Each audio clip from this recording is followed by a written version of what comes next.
ቤተሰብ ሰላም እንዴት ናችሁ? እንኳን ደስ ያላችሁ። እንግዲህ ሩት ፋሚሊ ጋር እየታረቀች ነው። ብዙ ችግር ተፈጥሮ ነበር ታውቃላችሁ። የሩት እንደዚህ መሆን እንደዚህ መሳቅ ምንድን ነው ምክንያቱ ለምትሉ እንግዲህ ቤዚ ጋር ታርቃለች ታውቃላችሁ። ከአብርሽ ጋር ሆነው ሁሉም ነገር ተበላሽቶ ተጣልተው ነበር። እድሜ ለኤፋ ኤፋ በዚህ አይነት እንግዲህ የሄርሜላ ደስታ እኔ ፈራው። ሄርሜላ ሌላ ታሪክ ውስጥ ነች። እርጉዝ ነኝ በሚል ቀይ ልብስ ለብሳ ምናምን ሰርፕራይዝ የማታደርገው ነገር የለም። አብርሽ ሁሉ ደስተኛ ነው እንዴ? ቆይ እኮ ግን እኔ የማውቀው ማለት ነው እንጃ ብቻ አላውቅም፣ ግን የሄርሜላ ደስታ እንደዚህ የሚቀጥለው መሰለኝ።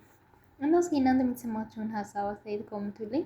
ስለምትሰጡኝ ሀሳብ አመሰግናለሁ፣ ወዳችኋለሁኝ። እና ሀባይቤ የሩት እንደዚህ መሳቅ ኤፍሬም በዛ ላይ የአበሽ ወንድም ሆኖ ግን እስቲ ነው እስካሁን ከሩት ጎን ነው። በጣም ነው ደስ ያለኝ። እውነቴን ነው የምላችሁ እንዴ ከዚህ በላይ ደስታ አለ እንዴ?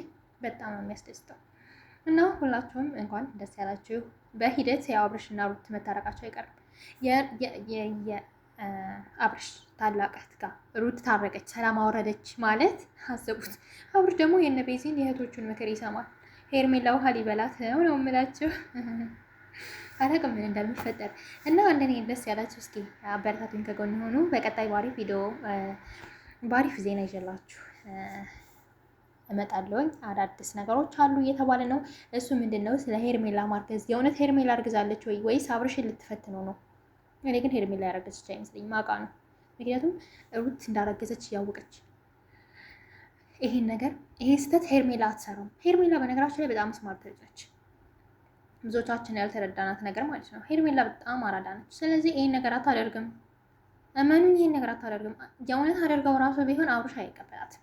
ስለዚህ ይሄ ነገር ውሸት ነው። በቅርቡ አዲስ ነገር ይኖራል፣ ጠብቁ። እስከዛ አበረታቱ፣ ከጎን የሆነ ወዳችኋለሁ። መልካም ጊዜ ይኖራችሁ። ባይ ባይ።